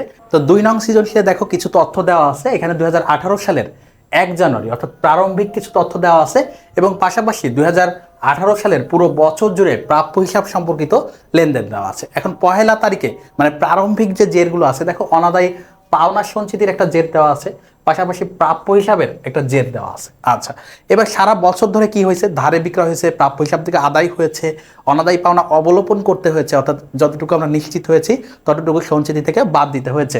নতুন অনাদায়ী পাওনার সঞ্চিতি 5,000 টাকা ধার্য করেছে। তাহলে এই বিষয়গুলো হচ্ছে আমাদের তথ্য দেওয়া আছে। আমাদেরকে বলেছে 2018 সালের অনাদায়ী পাওনা খরচের পরিমাণ। কি করতে বলেছে, খরচের পরিমাণ। তাহলে খরচ হচ্ছে আমাদের বিশদ আয় বিবরণীতে যায়, এবং বিশদ আয় বিবরণী একটি ছক তোমাদেরকে দেখিয়েছিলাম আমাদের প্রথম যে সৃজনশীল ছিল সেখানেও কিন্তু আমরা করেছি যে অনাদায়ী পাওনা দিয়ে আমরা শুরু করব, যোগ নতুন থাকলে সেগুলো যোগ করব, নতুন অনাদায়ী পাওনা সঞ্চিতি থাকলে সেটাও যোগ করব, পুরাতনটা আমরা বাদ দিব। তাহলে আমরা এই ক্ষেত্রেও সেম জিনিসটাই করব। অনাদায়ী পাওনা খরচের ক্ষেত্রে আমরা শুরুটা করব হচ্ছে আমাদের কি দিয়ে, অনাদায়ী পাওনা দিয়ে। কি দিয়ে করব, অনাদায়ী পাওনা দিয়ে। এবং এইখানে দেখছো অনাদায়ী পাওনা, নতুন অনাদায়ী পাওনা নামে কোনো কিছু নেই, বরং অনাদায়ী পাওনা অবলোপন। তাহলে এইটাকে আমরা বলছি নতুন, এবং নতুন অনাদায়ী পাওনা সঞ্চিতি আছে, এটা আমরা যোগ করব। পাশাপাশি পুরাতনটা আমরা কি করব, বাদ দিব, পুরাতনটা আমরা বিয়োগ করব। তাহলে দুইটি আমরা পেলাম যোগ, একটি পেলাম বিয়োগ। তাহলে আমরা লিখতে পারি নতুন অনাদায়ী পাওনা 2500। কি লিখতে পারি, নতুন অনাদায়ী পাওনা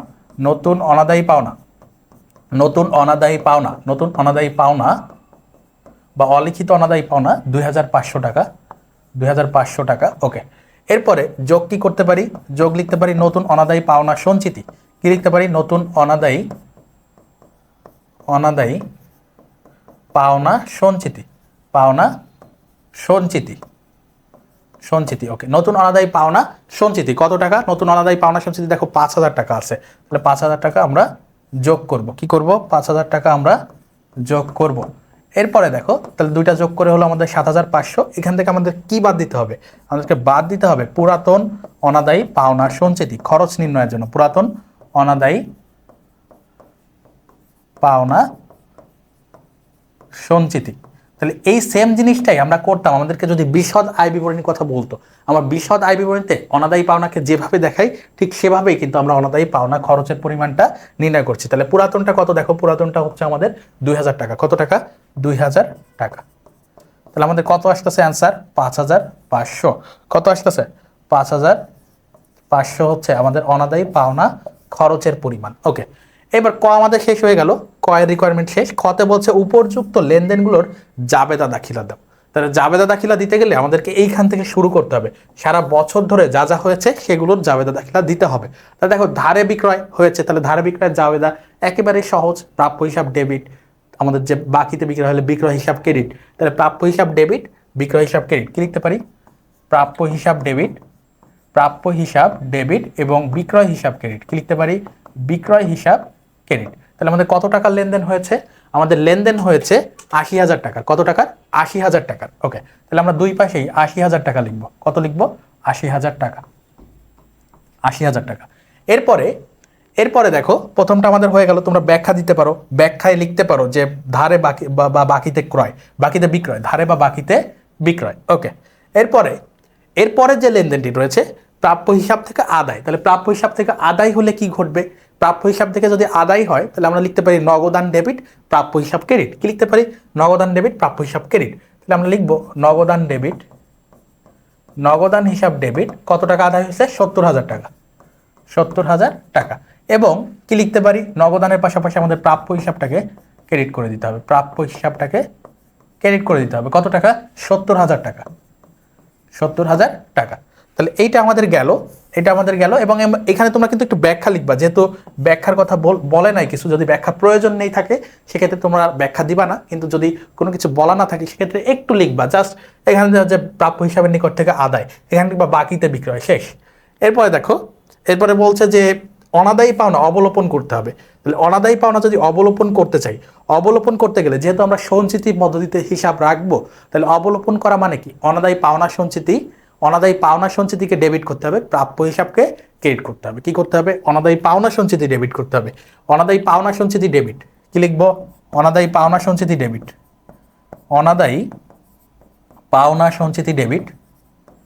পাওনা সঞ্চিতি ডেবিট এবং পাশাপাশি কি ক্রেডিট, প্রাপ্য হিসাব ক্রেডিট,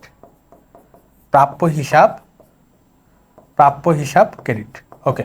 তাহলে এটা কত টাকা দেখো, করতে হবে কত টাকা, 2,500 টাকা। 2,500 টাকা। 2,500 টাকা।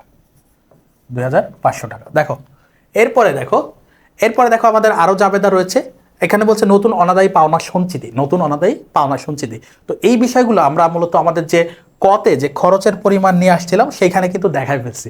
তাহলে আমরা এটাকে কি লিখতে পারি, অনাদায়ী পাওনা খরচ লিখতে পারি। কি লিখতে পারি, অনাদায়ী পাওনা খরচ আকারে দেখাতে পারি। তাহলে আমরা লিখতে পারি যে অনাদায়ী পাওনা খরচ ডেবিট এবং অনাদায়ী পাওনা সঞ্চিতি ক্রেডিট। এটা লিখলেই কিন্তু আমাদের এই সঞ্চিতির বিষয়গুলো এবং এই বিষয়গুলো কিন্তু চলে আসতেছে। তাহলে আমরা লিখতে পারি অনাদায়ী পাওনা সঞ্চিতি ডেবিট, অনাদায়ী পাওনা ডেবিট এবং অনাদায়ী পাওনা সঞ্চিতি ক্রেডিট। তাহলে অনাদায়ী পাওনা সঞ্চিতি আমরা কত, অনাদায়ী পাওনা কত দেখছি 5,500। তাহলে এই বিষয়টি আমরা এখন লিখবো অনাদায়ী পাওনা ডেবিট, যেহেতু আমরা সঞ্চিতি পদ্ধতিতে করতেছি। অনাদায়ী পাওনা ডেবিট, অনাদায়ী পাওনা কত ডেবিট 5,500 এবং অনাদায়ী পাওনা সঞ্চিতি ক্রেডিট, অনাদায়ী পাওনা সঞ্চিতি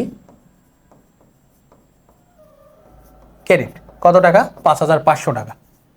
এখন তোমরা সবাই জানো যে এই অনাদায়ী পাওনা সঞ্চিতি একটা স্থায়ী হিসাব, অনাদায়ী পাওনা সঞ্চিতি একটা স্থায়ী হিসাব, কিন্তু অনাদায়ী পাওনা একটা কি ধরনের হিসাব, এটা অস্থায়ী হিসাব। তাহলে এইটাকে আমাদেরকে বন্ধ করে দিতে হবে। তাহলে এই যে অস্থায়ী হিসাব এটাকে কি করতে হবে, ক্লোজ করে দিতে হবে। তাহলে এটা ডেবিটে থাকলে ক্রেডিটে নিয়ে ক্লোজ করবো, এর বিপরীতে আমরা আয় সারাংশ হিসাবকে আনবো। কি আনবো, আয় সারাংশ হিসাব। তাহলে এইটা আমরা ক্রেডিটে নিয়ে যাব এবং এখানে আয় সারাংশ নামক একটা হিসাব ডেবিট করব। আয় সারাংশ হিসাব, আয় সারাংশ হিসাব ডেবিট এবং এখানে হচ্ছে অনাদায়ী পাওনা ক্রেডিট করব। কি করব, অনাদায়ী পাওনা ক্রেডিট করব। তাহলে আমাদের এই অনাদায়ী পাওনা যে বিষয়টা এটা কিন্তু বন্ধ হয়ে গেল। তাহলে এইটা হয়ে গেল জিরো, দেখো 5,500 এবং এখানে হয়ে গেল 5,500। ওকে, তাহলে আমাদের এই ছিল আমাদের জাবেদা দাখিলা। আশা করি তোমরা বুঝতে পেরেছো। আমরা আমাদের পরবর্তী যে রিকোয়ারমেন্ট ছিল সেখানে যাব।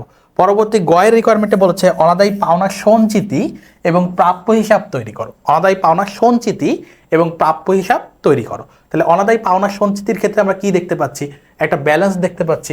ব্যালেন্স দেখতে পাচ্ছি শুরুর, সেটাকে আমরা ব্যালেন্স বিডি লিখতে পারি। কি লিখতে পারি, ব্যালেন্স বিডি লিখতে পারি, ব্যালেন্স বিডি। তাহলে আমরা কি দিয়ে শুরু করতে পারি, ব্যালেন্স বিডি, ব্যালেন্স বিডি কত টাকা ছিল, শুরুর জের কত ছিল একটু দেখো। শুরুর জেরটা ছিল 2,000 টাকা। কত টাকা ছিল, ব্যালেন্স বিডি 2,000 টাকা। তাহলে এটার হচ্ছে সাধারণত স্বাভাবিক জের হচ্ছে ক্রেডিট, যেহেতু সঞ্চিতি, সঞ্চিতি হচ্ছে একটা বিপরীত সম্পদ, এটা স্বাভাবিক জের কত 2,000 টাকা ক্রেডিট। তাহলে জেরেও লিখবো আমরা 2,000 টাকা ক্রেডিট। এবার জাবেদাগুলো যদি আমরা একটু বিশ্লেষণ করি, দেখো অনাদায়ী পাওনা সঞ্চিতি এইখানে আইসা কি হচ্ছে, একটা ডেবিট হচ্ছে। তাহলে আমরা ডেবিট পাশে লিখবো, বিপরীতে কি লিখবো, ক্রেডিট। ক্রেডিটের যে বিবরণ আছে এটা আমরা বিবরণে লিখবো, কিন্তু এটাকে করব ডেবিট। তাহলে আমরা লিখতে পারি প্রাপ্য হিসাব, বিবরণে কি লিখতে পারি, প্রাপ্য হিসাব। কি লিখতে পারি, প্রাপ্য হিসাব। প্রাপ্য হিসাব লিখে আমাদের জের কোথায় ছিল, ডেবিটে ছিল। দেখো অনাদায়ী পাওনা সঞ্চিতির জের কোথায় ছিল, ডেবিটে ছিল। তাহলে 2,500 টাকা ডেবিটে যাবে, 2,500 টাকা ডেবিটে যাবে। তাহলে আমাদের জেরটা কোথায় চলে গেল, এখানে 500 টাকা হয়ে গেল। পুরো জাবেদা জুড়ে আর কোথায় দেখো অনাদায়ী পাওনা সঞ্চিতি আছে, আরো অনাদায়ী পাওনা সঞ্চিতি আছে আমাদের কোথায়, এইখানে আছে অনাদায়ী পাওনা সঞ্চিতি। তাহলে অনাদায়ী পাওনা সঞ্চিতি আমরা ক্রেডিট করব 5,500 টাকা, এইখানে আছে আমাদের ক্রেডিট সাইডে। তাহলে অনাদায়ী পাওনা সঞ্চিতি আমরা কি করব, ক্রেডিট করব। অনাদায়ী পাওনা সঞ্চিতি, অনাদায়ী পাওনা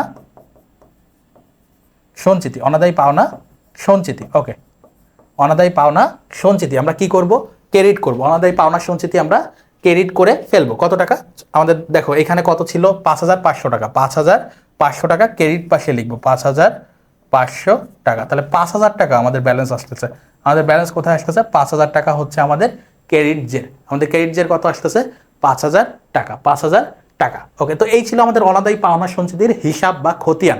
এখন আমাদেরকে আরো একটা হিসাব করতে বলেছে, সেই হিসাবটা কি, আমরা যদি একটু দেখি, আমরা যদি একটু দেখি, বলছে একে চলে আসছে। আমরা যদি 2-এর সৃজনশীলে যাই, 2-এ বলছে যে প্রাপ্য হিসাব তৈরি করো। তার মানে খতিয়ানের আরো একটা আমাদেরকে তৈরি করতে হবে। তো প্রাপ্য হিসাবের দেখো একটা ব্যালেন্স ছিল 24,000 টাকা। তাহলে আমরা ব্যালেন্স বিডি দিয়ে শুরু করি। ব্যালেন্স বিডি 24,000 টাকা। কি লিখবো, ব্যালেন্স বিডি 24,000 টাকা। কি লিখবো, ব্যালেন্স বিডি 24,000 টাকা। প্রাপ্য হিসাব অলওয়েজ ডেবিট হয়, আমরা 24,000 টাকা লিখবো। কত লিখবো, 24,000 টাকা। ওকে, এরপরে ব্যালেন্স বিডির পরে দেখো আমাদের কি হচ্ছে, আর কি হচ্ছে, আমাদের পুরো জাবেদাটা যদি আমরা দেখি, এরপরে বলছে আমাদের পুরো বছর জুড়ে হচ্ছে আমাদের প্রাপ্য হিসাব আবারও ডেবিট আছে। তো সেটার বিপরীত হিসাব বিক্রয় হিসাব 80,000 টাকা। কত টাকা, 80,000 টাকা। তাহলে আমরা লিখবো বিক্রয় হিসাব, কি লিখবো, বিক্রয় হিসাব 80,000 টাকা, 80,000 টাকা ডেবিটে লিখবো। তাহলে 24 আর 80 কত হয়, 1,04,000 টাকা। 1,04,000 টাকা। এরপরে আমরা আবার জার্নালে চলে যাই, আমাদের আর কোথাও প্রাপ্য হিসাব আছে কিনা। এইখানে আমরা দেখতে পাচ্ছি ক্রেডিট 70,000 টাকা এবং এর বিপরীতে নগদান হিসাব আছে। তাহলে আমরা লিখবো নগদান হিসাব 70,000 টাকা ক্রেডিটে 70,000। তাহলে 1,04,000 থেকে আমরা যদি 70,000 বাদ দিই, আমাদের 34,000 টাকা থাকতেছে ডেবিটে। ওকে, আর কি কি আছে চাপেদা আমরা একটু যদি যাই, দেখো প্রাপ্য হিসাব আবারও ক্রেডিট আছে 2,500 টাকা। কত আছে? 2,500 টাকা। তো এইটাও আমাদেরকে ক্রেডিট করতে হবে এবং এর বিপরীতে অনাদায়ী পাওনা সঞ্চিতি আছে। তাহলে আমরা লিখে ফেলবো অনাদায়ী পাওনা সঞ্চিতি। কি লিখবো? অনাদায়ী পাওনা সঞ্চিতি। অনাদায়ী পাওনা সঞ্চিতি কত লিখবো? একটু দেখো, আমরা লিখবো হচ্ছে 2,500 টাকা। কত টাকা? 2,500 টাকা। এটা কোথায় আছে? ক্রেডিট সাইডে আছে। তাহলে 2,500 টাকা আবারও আমরা নিয়ে যাব এখানে। তাহলে আমাদের অ্যান্সার আসতে এখানে নিট কত আসতেছে? 32 এবং 31,500। কত আসতেছে? 31,500। আমরা জাবেদায় যাব, আর কোথাও প্রাপ্য হিসাবের কোনো কিছু ছিল কিনা। এই পর্যন্ত আমরা করেছি, এরপরে প্রাপ্য হিসাব নামক আর কোনো কিছুই নাই। এবং আমরা এইখানে উদ্দীপকের গুলোতে যদি দেখি, আর কোথাও কিন্তু প্রাপ্য হিসাব সংক্রান্ত কোনো লেনদেন নাই। তাহলে আমাদের অ্যান্সার হচ্ছে কত? এক্ষেত্রে আমাদের জের বা উদ্বৃত্ত হচ্ছে 31,500। তো প্রিয় শিক্ষার্থীরা, এই ছিল আমাদের 1 ও 2 নং সৃজনশীলের সম্পূর্ণ সমাধান।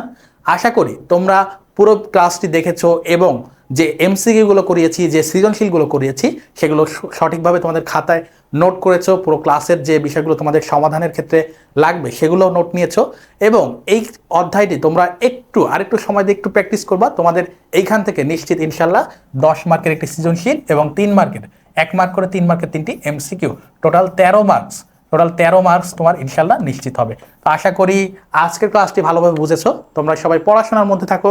তোমাদের সকলের সুস্বাস্থ্য এবং তোমাদের আসন্ন যে পরীক্ষা রয়েছে সেগুলোতে ভালো ফলাফল কামনা করে আজকের মতো এখানেই শেষ করছি। পরবর্তীতে কোনো ক্লাসে তোমাদের সাথে দেখা হবে। আসসালামু আলাইকুম রহমতুল্লাহ।